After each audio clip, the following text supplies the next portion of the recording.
I'll say it, Bitcoin. You know, that one day that falls to zero, and it goes up and it goes up and it goes up, and you make money, it goes money. And the whole game, that Bitcoin is musical chairs. Bitcoin is musical chairs. You go round and you go round and you go, and everybody's hoping they're not the guy holding when it drops to zero. And it's so easy to sell these trades because all of these trades are designed such that everybody makes money until everybody gets killed. Crypto can hit zero. Many people go all in on Bitcoin, convinced it's the future of money. But they don't see how fast it could crash, potentially to zero. That's the warning from Gary Stevenson, a former Citibank trader turned economist and activist. After making millions predicting low interest rates, he fled from finance to expose the system's flaws. Now, through his YouTube channel, Gary's Economics, he warns about growing inequality and why speculative assets like Bitcoin are doomed to collapse. According to Stevenson, Bitcoin's price is driven purely by speculation. As long as people keep buying in, the bubble inflates, creating the illusion of endless gains. But there's no real foundation, just a financial game where everyone hopes they're not the last one holding the bag when the music stops. He argues that Bitcoin won't just dip when confidence vanishes. It could plummet to zero instantly. Stick around until the end of the video, where Stevenson explains why a Bitcoin crash isn't just possible, it's inevitable. Here's Gary Stevenson's take on why Bitcoin is destined to fail. Crypto can hit zero. I think it will hit zero.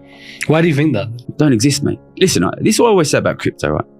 Imagine you're Satoshi Nakamoto, right? Probably I don't need to tell you who that is. Yeah. Right? Guy who founds crypto.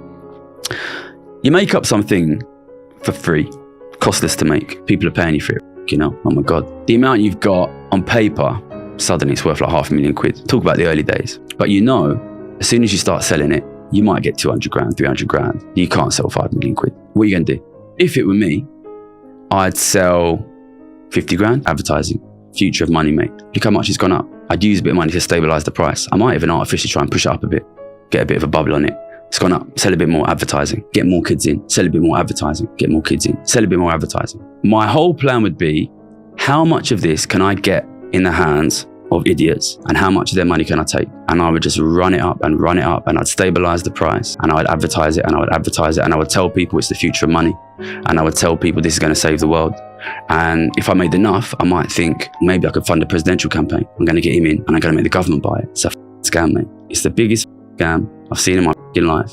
And if I was Satoshi Nakamoto, just like all the other coins, my aim would be get as much of this money, of this fake money in the hands of the world's young, hopeful men, get them to pay me their real money, use that to buy the stock market, use that to buy gold, use that to buy land, use that to buy houses. All you would be thinking is, how can I advertise this? How can I get it out? And I know people will turn around and say, he hasn't sold it. He hasn't sold it. Well, it's very easy to short sell it. Because you can look at his account and say he hasn't sold it. Short sell it. Borrow someone else's crypto and sell it. Sell derivatives. You can easily cover your exposure. You don't need to sell it. For me, if you want to do due diligence on an investment, the first thing you want to check is, does it exist? This is points on the internet, mate. And I know people will turn around and say, money is also points on the internet. Well, don't invest in money then. Buy real assets, buy the stock market, buy gold, buy property, buy land, buy natural resources. That's what the rich people do. That is what the rich people do. Listen, Donald Trump, is he buying crypto or is he selling crypto? Seems to be selling. He's selling it. Follow the money, mate. This guy made billions selling that. Real money. And he's going to use that real money to buy real assets. And the people that bought that crypto have lost that real money now. Just be careful what you buy. You got to understand, there's a lot of people out there that make money by selling you this advice. And if anyone's selling you like, we're going to make you 100% a year, 200% a year. If anyone used the term to the moon, I'd be careful. Stevenson believes that crypto is a scheme where early adopters create demand, promote it as the future, and cash out while new investors buy in. He points out that Bitcoin was created for free, yet people willingly exchange real money for it. Those who control crypto do not hold it long term, but instead use the money they make to acquire tangible wealth. He warns that many people lose money because they trust promises of high returns, even when history shows that markets built on speculation can collapse instantly. But crypto isn't the only thing Stevenson wants us to be cautious about. He warns that the larger economic system is built on similar instability, with wealth flowing upward while the majority struggle. Let's watch more clips as he exposes the troubling future of the economy and what it could mean for most people. I don't just say the economy is going to collapse, which is what I say a lot. I don't just say I think Bitcoin's bullshit and it's going to go to zero. I put the money on. And I tell you this right now, if you made every guy on the news bet their own personal money on the economic opinions they were expressing on the news, there'd be a lot less bullshit on the news. I'll tell you that right now. I go out there, put a video out every week, and I'm saying what I believe, that it's the best economic analysis on the internet. I believe that. A lot of investment banks, hedge funds, would pay me £2 million a year for economic analysis. How many people that could get paid £2 million a year for their economic analysis do you think choose to put their economic analysis on YouTube for free? That's how I know it's the best economic analysis on the internet. I don't want to tell the public, the British public, the American public, ordinary people of the country, what to believe and what to think about the economy, unless I believe it's really, really good. So for me, trading is a fundamental part of understanding what's happening in the economy. That is how I do it. And in my opinion, basically the economy would just get weaker and weaker and weaker, and living standards would fall for ordinary people. It's a lot easier to say now than it was in 2011, and that is the direction we're heading. I think it's increasingly clear for ordinary people. I think we have a crisis of growing wealth inequality. I think that is what has driven the falls in living standards in the last 15, 20 years. I don't think there's nothing automatic in the economic system that puts that into reverse. So I am, unfortunately, incredibly pessimistic about the economic outlook for ordinary people. When you have a crisis of inequality, there's a small group at the top that do really well on that, and there's a slightly big group below them that are kind of protected.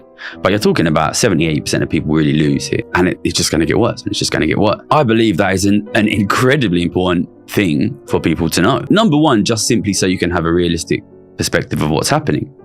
If you come from a poor background, there was a period of time in this country and in the States and in Western Europe and in a select few countries where people like my dad, and I presume people like your dad, could work ordinary jobs. My dad worked for the post office for 35 years and he was able to buy a house and he was able to support a family. That's over now. But because we had these 70 years, we've been able to kind of create these kind of mythical ideas, which are anyone can make it, the harder you work, the better you'll do. The flip side of the harder you work, the better you can do is if you don't make it, you're lazy, right? But unfortunately, we've created this world which makes it very, very difficult for especially young people to even buy a house. Never mind becoming a millionaire, even just buying a house and having a family is really difficult. So it's really, really important that you know that, because otherwise, most people in this country, most people in the States are ordinary people. They don't have very rich dads. And a lot of people are quite poor. The truth is, for those people, it's almost impossible to break up. You need to know that, because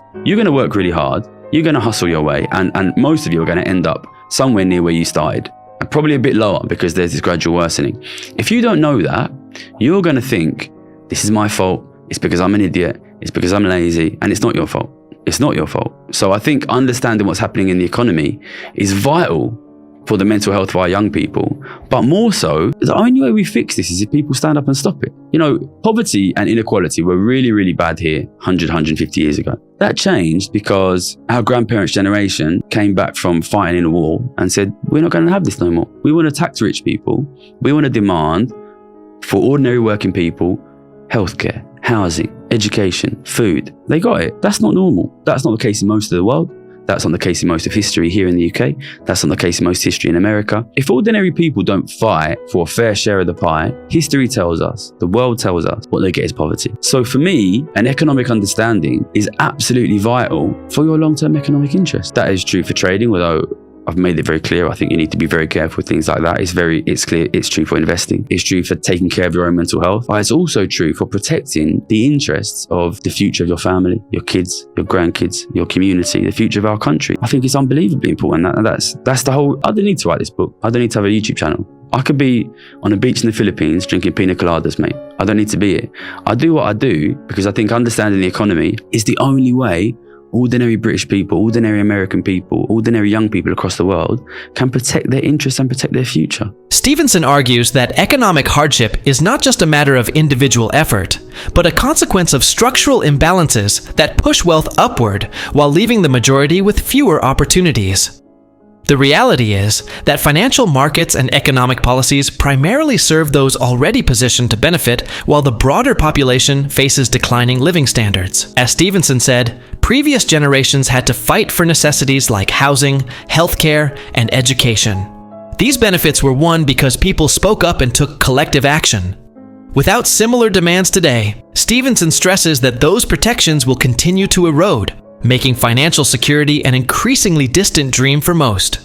That's why he firmly believes that understanding economic realities is essential for personal financial decisions and broader social stability. Remember, if you want guidance through cryptocurrency's exciting but sometimes unpredictable world, our daily 5-minute crypto newsletter is here to help. Don't pass up the chance to stay updated and make informed choices in the crypto market. The link is in the description below. Anyway, guys, I hope you all enjoyed today's video and that it gave you some value. I'll see you all in the next one, and as always, all the best.